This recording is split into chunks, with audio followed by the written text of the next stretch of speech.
A dúpẹ́ lọ́wọ́ Ọlọ́run fún oore ọ̀fẹ́ tó tún fi fún wa lónìí. Èyí tó mú ká tún lè wà lórí afẹ́fẹ́. Kì í ṣe nípa ipá tàbí agbára, ṣùgbọ́n nípa ẹ̀mí mi ni Olúwa Ọlọ́run àwọn ọmọ ogun wí. Ní ọ̀sẹ̀ méjì sẹ́yìn, sọ fún wa pé tí a bá máa bá ètò yìí lọ, màá sọ di mímọ̀ fún wa. Lágbára Ọlọ́run ní ọjọ́ mẹ́jọ òní, tí ètò yìí yóò bá tẹ̀síwájú, ẹ ó gbọ́ lórí afẹ́fẹ́ yìí. Bí bẹ́ẹ̀ kọ́, ẹ sì tún gbọ́ náà. Kí ló fà á? Nítorí ohun tó ń ṣẹlẹ̀ ní orílẹ̀-èdè àgbáyé, kì í ṣe ní Nàìjíríà nìkan, kì í ṣe ní Áfíríkà nìkan, ṣùgbọ́n gbogbo àgbáyé. Kí ni òun náà? Ọ̀rọ̀ coronavirus, COVID-19. Èyí tó mú kí ọrọ̀ ajé orílẹ̀-èdè kó doríkodò.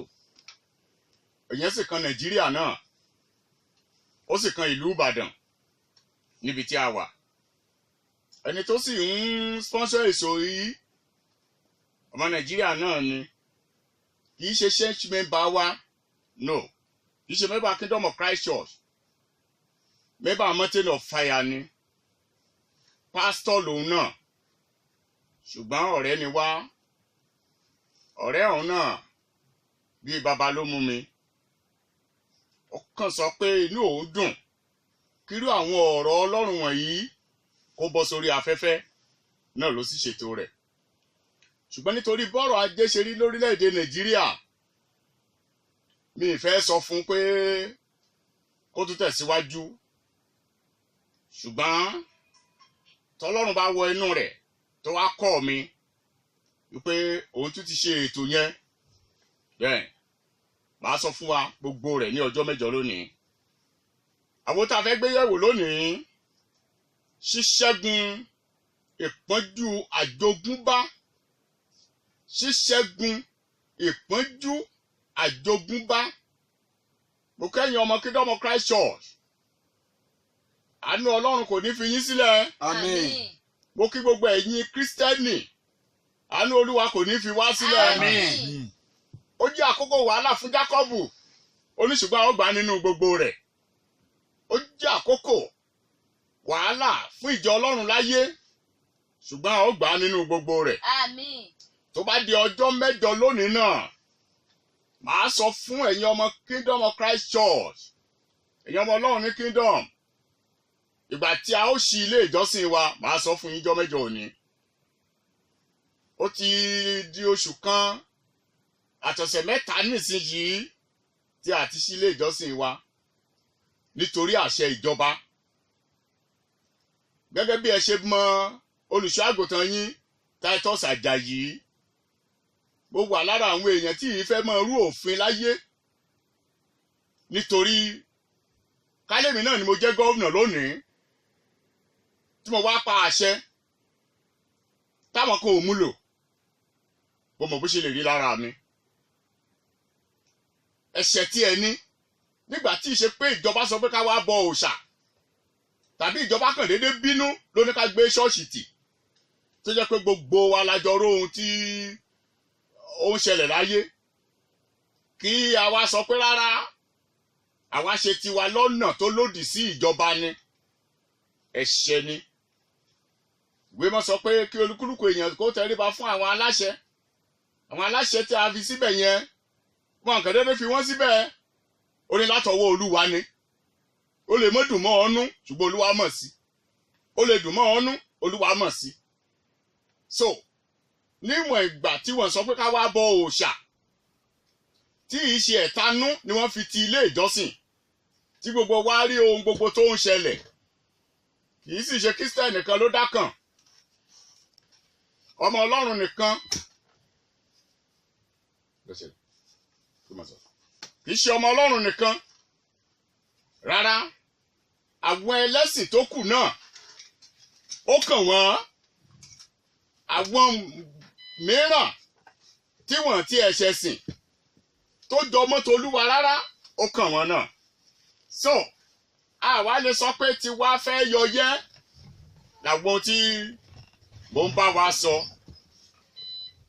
Ní èdè kúkúrú, ní ọjọ́ mẹ́jọ lónìí, wọ́n ó sọ fún àyàn ọmọ Kingdom of Christ Church ọjọ́ tí a ó bẹ̀rẹ̀. Mo appreciate bẹ́ẹ̀ ṣe ń kọ́ mi àtàwọn ọmọdé.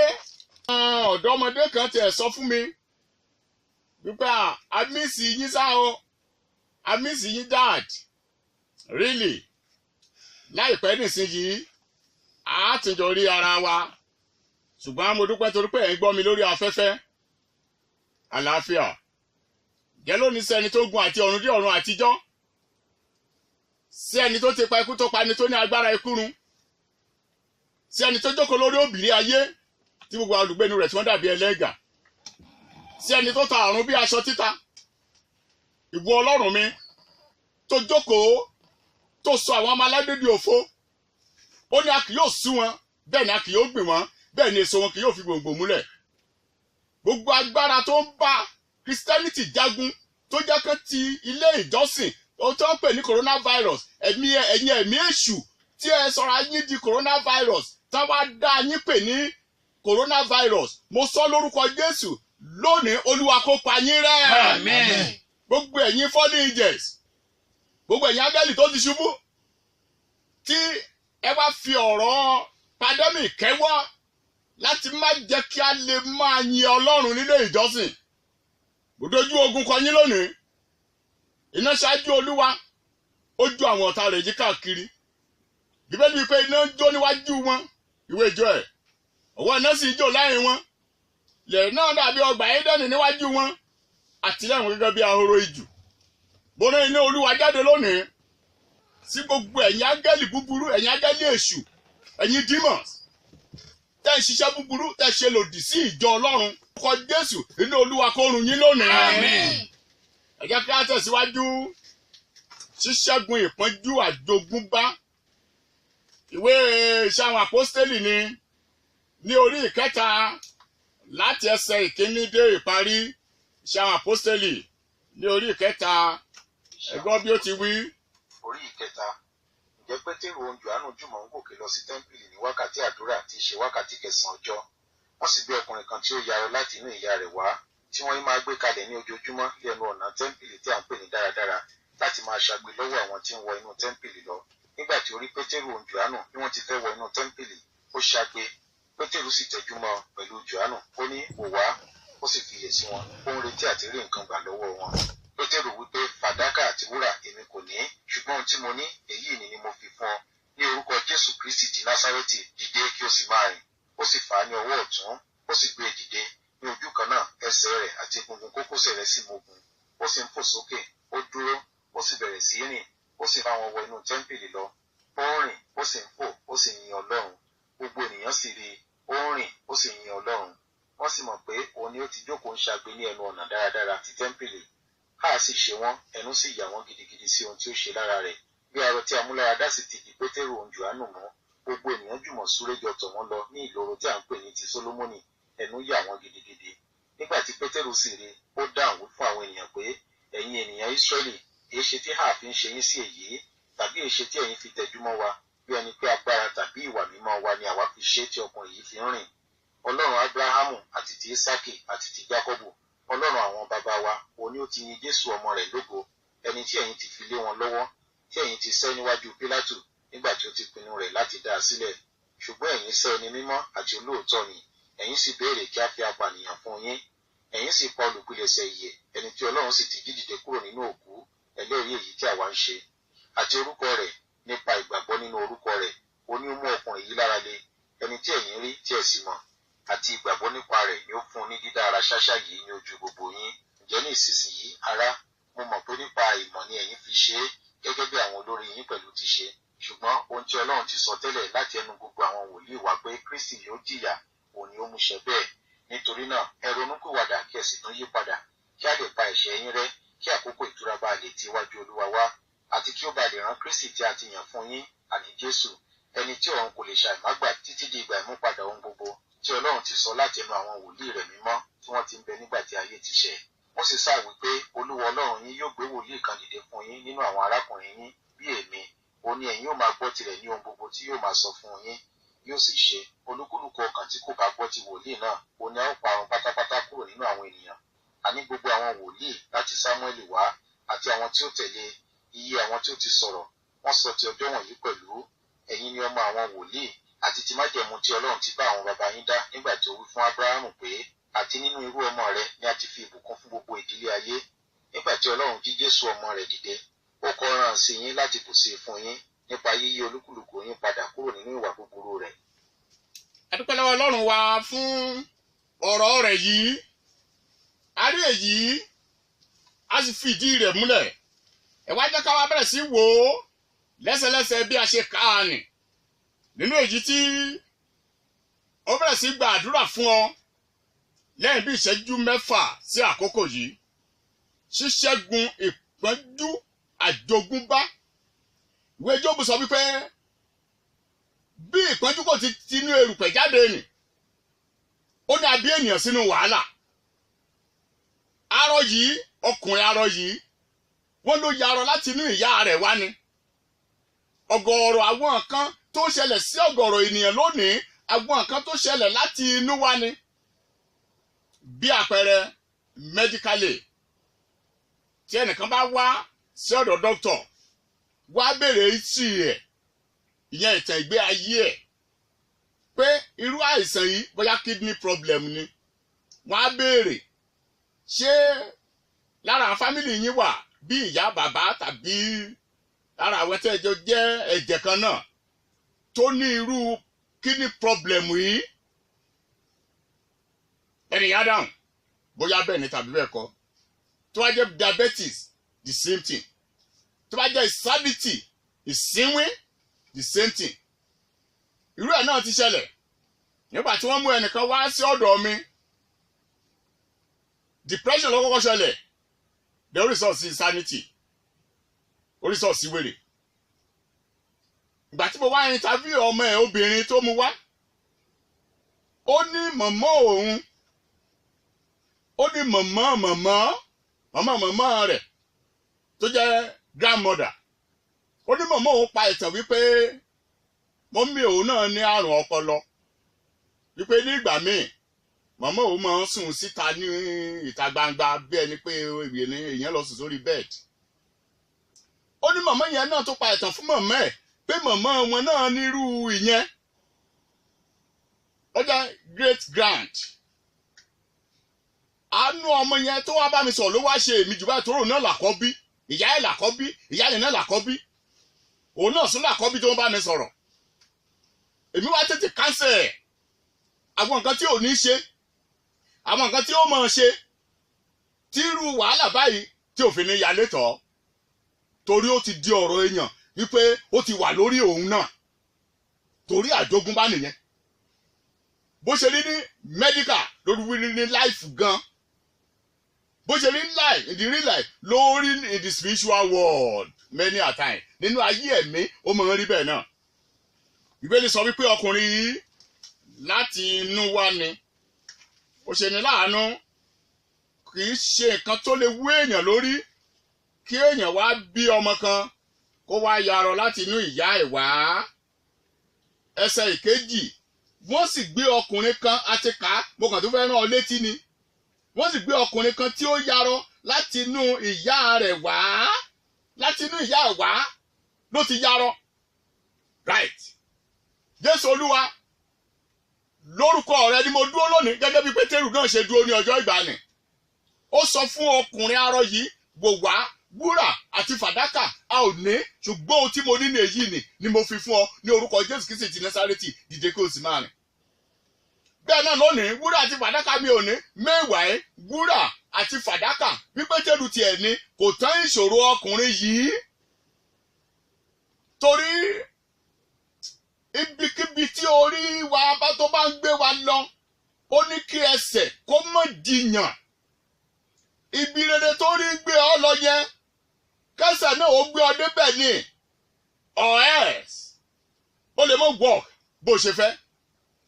Ǹjẹ́ lónìí Jésù Olúwa, ó di ọwọ́ rẹ, bó pe orúkọ rẹ lónìí, èyí tí Ọlọ́run ti gbéga gidigidi tó fi orúkọ kan ètò borí gbogbo orúkọ, pé ní orúkọ Jésù ní kí gbogbo ikún kó máa kúnlẹ̀, àwọn tí bẹ ní ọ̀run, àwọn tí bẹ ní ayé àtàwọn tí bẹ ní ìsàlẹ̀ ilẹ̀, àti pé kí gbogbo ahọ́n kó máa jẹ́wọ́ pé Jésù ní Olúwa fún ògo Ọlọ́run Bàbá. mo sọ lónìí ní orúkọ Jésù Kristi, gbogbo agbára ìpọ́njú láti inú ìyá rẹ wá, láti inú bàbá rẹ wá, láti ìṣẹ̀dálẹ̀ rẹ wá, tó wá fún ọ ní problem gbà tó dáyé lónìí, Olúwa kó pa wọ́n rẹ́. Àmín. Bíbélì ti sọ wípé ó ti fi ẹ̀jẹ̀ májẹ̀mú nì dá gbogbo ènìyàn láti tẹ̀dó sójú àgbáyé. Mo fi ẹ̀jẹ̀ májẹ̀mú yẹn lónìí, ẹ̀jẹ̀ tó sọ̀rọ̀ tó dáa ju ti Ébẹ́lì lọ. Mo fi pín ìwọ àti ẹ̀jẹ̀ ìbí rẹ nípa ti ara, mo fi pín yín níyà lónìí. Wípé níbi tí ẹ̀jẹ̀ yẹn tó ti ń ṣẹ̀bọ̀ tó bá dórí rẹ, ó ní láti dúró. Gbogbo wàhálà búburú yẹn bó ṣe ń ṣẹ̀bọ̀ láti inú ẹbí, láti ìdílé ìyá rẹ, láti ìdílé bàbá, nígbà tó bá kú dẹ̀jẹ̀ kó dé ọ̀dọ̀ rẹ, gbogbo ẹ̀jẹ̀ ìbù wọn sí ojú ọ̀nà láti pa gbogbo agbára ibi yẹn run lórúkọ Jésù kó ṣe bẹ́ẹ̀. Àmín. Gbogbo àìsàn nínú ẹ̀jẹ̀ rẹ, gbogbo àìsàn tó ojogún bá yẹn, gbogbo àìsàn pé ogun kẹ́mọ̀ mọ̀ pẹ́ láyé, kẹ́mọ̀ kú lógójì ọdún. Arákùnrin kan ó ní ìdí tó jẹ́ kó ń gbàgbọ́ ni wípé àwọn ẹbí òun nígbà yẹn tó bá ti clock 40 years náà máa kú. Ó nígbà tó da 38 ó mọ̀ pé yes, ó tún kàn òun. Náà wá mú un lọ sọ́dọ̀ ìránṣẹ́ Ọlọ́run kan. Ìránṣẹ́ Ọlọ́run yẹn wá ní kó wá lọ ka àwọn ẹsẹ̀ Bíbélì kan pé kó bẹ̀rẹ̀ sí gbàdúrà. Ó ní lójú àlá lẹ́nìkan wá bá òun wípé ó ti bọ́ lọ́wọ́ wa ní tiẹ̀, ṣùgbọ́n àwọn tó kù wọ́n sì wà lábẹ́ àkóso wa. Olóhùn bá tají, ó lọ sọ fún ìránṣẹ́ Ọlọ́run yẹn, ìránṣẹ́ Ọlọ́run sọ pé ó ti bọ̀. Ẹ̀rù ń bà á. Ó ní nígbà tó wọ 40 years ó láìsàn ká wá ṣe òun kìjìkẹ́jọ́, ṣùgbọ́n torí pé ó ti bọ́ nígbà tó ti gbàdúrà ní orúkọ Jésù, ó sì gbé àìsàn yẹn mì. Àìsàn tó yẹ kó gbé mì, kó ní ṣe ikú kó wá mú lọ sóde ọ̀run, kó lọ rèé fi jíṣẹ́ nílé Olódùmarè. Ó wá gbé àìsàn yẹn mì. Nígbà tó di 50 years ló ń give testimony yẹn fún wa. Inú èmi gan dùn, bó ló gbé mi lóòótọ́. Ọlọ́run ayérayé, gbogbo ogun wọn ni, gbogbo ìpọ́njú tí ó ti inú ẹbí ìyá tàbí inú ẹbí bàbá, ẹnì kọ̀ọ̀kan àwọn olùgbọ́ ọ̀rọ̀ mi bọ̀, bóyá àìmọ́ pé ọjọ́ ni kéèyàn kó mọ kú ní rèwerèwe. Ṣebí a ti kọ̀wé rẹ̀ wípé kò sí ọmọdé nínú wọn tí ọjọ́ rẹ̀ kì yóò pẹ́, kò sí àgbà tí ọjọ́ rẹ̀ kì yóò kún. Ó ní ọmọdé yóò kú lọ́gọ́rùn-ún ọdún. Ṣebí láàrin ìgboro Jerúsálẹ́mù ni mo ti rí arúgbó ọkùnrin àti arúgbó obìnrin tí àwọn tí ọ̀pá lọ́wọ́ wọn fún ogbó. Lónìí mo sọ ní orúkọ Jésù Kristi, gbogbo agbára tó fẹ́ pa ọ́ láìpé ọjọ́ lórúkọ Jésù, Olúwa kó gbé wọn mì. Àmín. Ẹ jẹ́ ká tẹ̀síwájú, ẹ jẹ́ ká wo ọkùnrin yìí.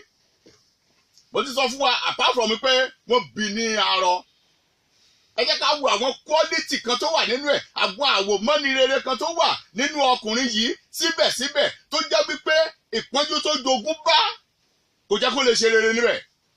Number 1, ọmọ Ísírẹ́lì ni. 2, tá bá sọ nípa Ísírẹ́lì kò kàn jẹ́ kí nǹkan sọ́ọ́sẹ́ pọ́n lẹ́bẹ̀ yẹn. Àwọn Júù tán ti nú ẹ̀yà 12 Jákọ́bù jáde, àwọn ní Ísírẹ́lì. Wọ́n bá pé Hébérù pín ìkógun, àwọn bàbá wọn náà jẹ́ Hébérù. Right. Ísírẹ́lì ní ẹni tí Ọlọ́run pinnu wípé nípasẹ̀ rẹ̀ láti ní Bíbélì, nípasẹ̀ rẹ̀ láti ní olùgbàlà wá sáyé, nípasẹ̀ rẹ̀ ni ẹ̀mí mímọ́ yóò ti wáyé, nípasẹ̀ rẹ̀ láṣílẹ̀kùn ìjọba Ọlọ́run. Ẹ jẹ́ kí n sọ díẹ̀ nínú ẹgbẹ̀rún. Ọmọ Jerúsálẹ́mù ni. Jerúsálẹ́mù ìlú ọba ńlá ni Jésù Olúwa pè nínú Matthew chapter 5 34 to 35. 35 yẹn ló ní nítorí pé ìlú ọba ńlá ní Jerúsálẹ́mù.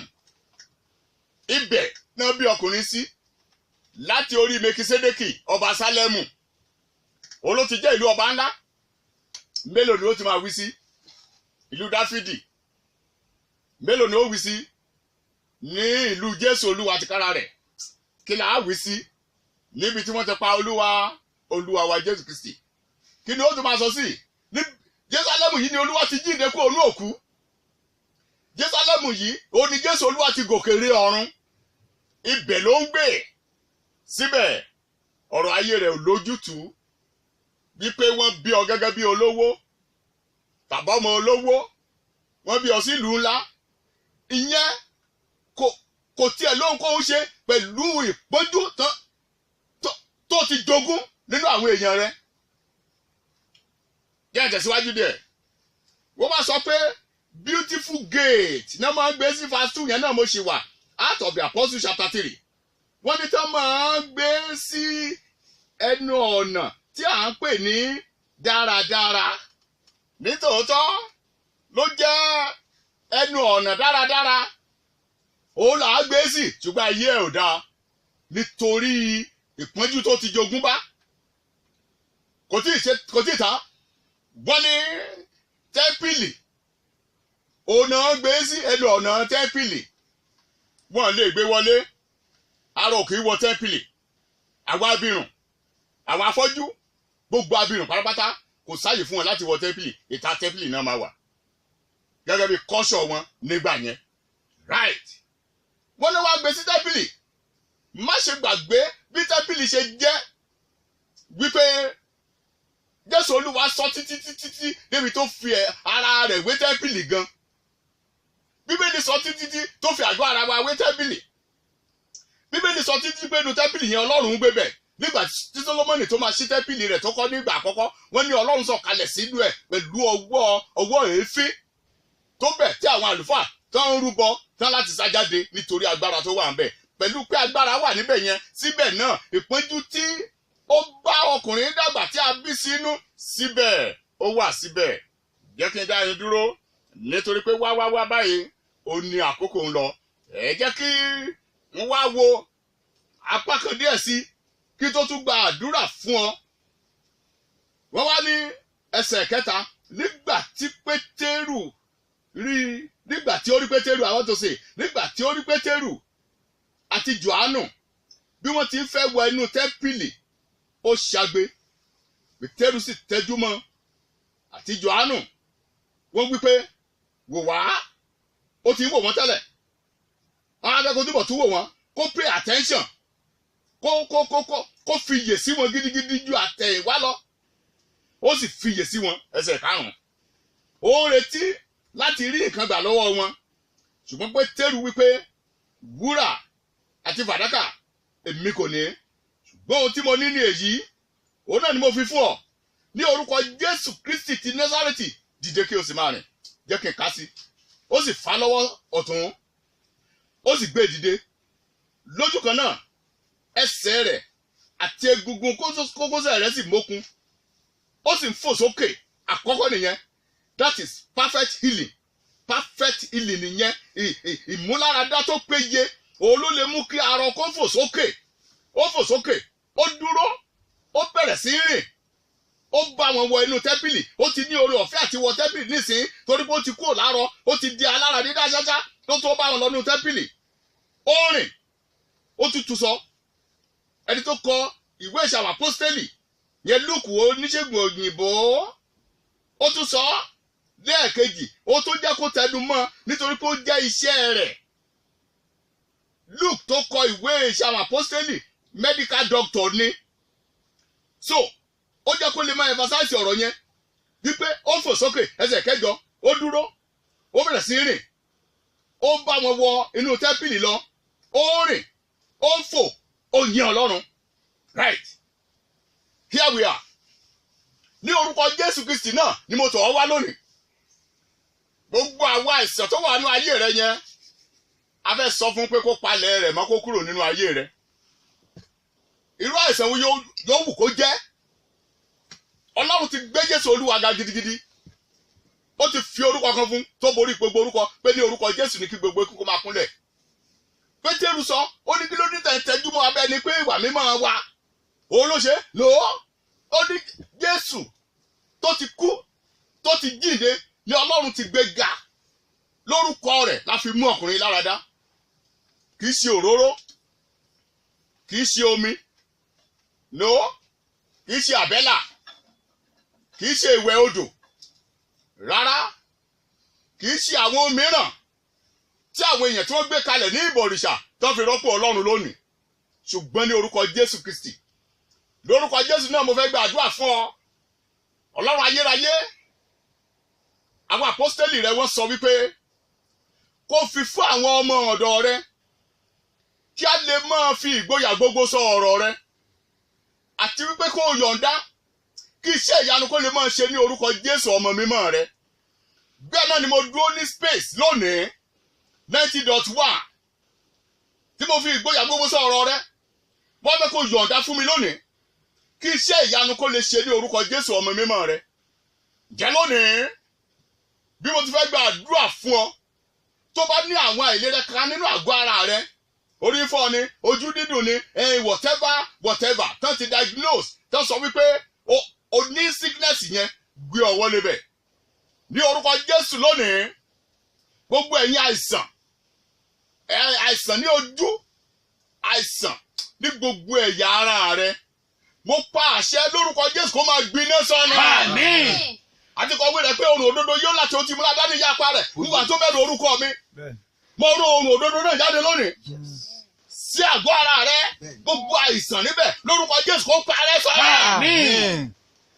ní ìgbà kẹta ẹ̀wẹ̀wẹ̀ ó na ọwọ́ jáde tó nípa ọwọ́ tó Olúwa ṣe agbára ọwọ́ tó Olúwa ní agbéga ọwọ́ tó Olúwa ṣe agbára mo na ọwọ́ tó Olúwa jáde lónìí mo fi ọwọ́ tó Olúwa mo fi kàn ọ́ ní orúkọ Jésù ó yẹ gba ìmúláradá. Àmín. ó ní ní orúkọ mi ká máa gbọ́dọ̀ àwọn ẹlẹ́sẹ̀ ká lọ́wọ́ kó sì dá mo gbé ọwọ́ lé ọ láti híyí lọ nípa ẹ̀mí lórúkọ Jésù ó yẹ gba ìmúláradá. Àmín. ara rẹ kó dá. Àmín. ara rẹ kó dá. Àmín. ara rẹ kó dá. Àmín. Góni fún orúkọ Olúwa Hallelujah. ní orúkọ Jésù ní àgbà àdúrà.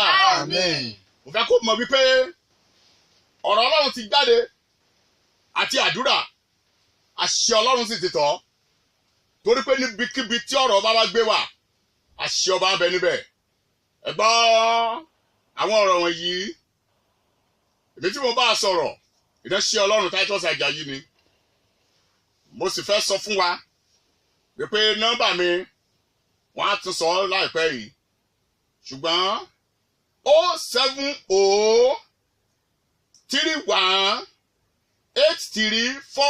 07031834555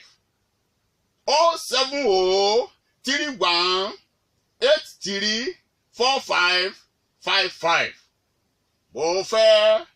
mo rán ọ̀rọ̀ Ọlọ́run jáde lónìí sínú ayé rẹ bí ó ṣe máa pè mí tí ó máa gba àdúrà fún ọ ní orúkọ Jésù torí pé àṣẹ lé àṣẹ ìwọ Ọlọ́run ti jẹ́ àṣẹ lé àṣẹ láti ọ̀dọ̀ Ọlọ́run lórúkọ Jésù kó bà lé iṣẹ́ rẹ Àmín. kó mọ̀ ṣe rere níbẹ̀ Àmín. àlàáfíà.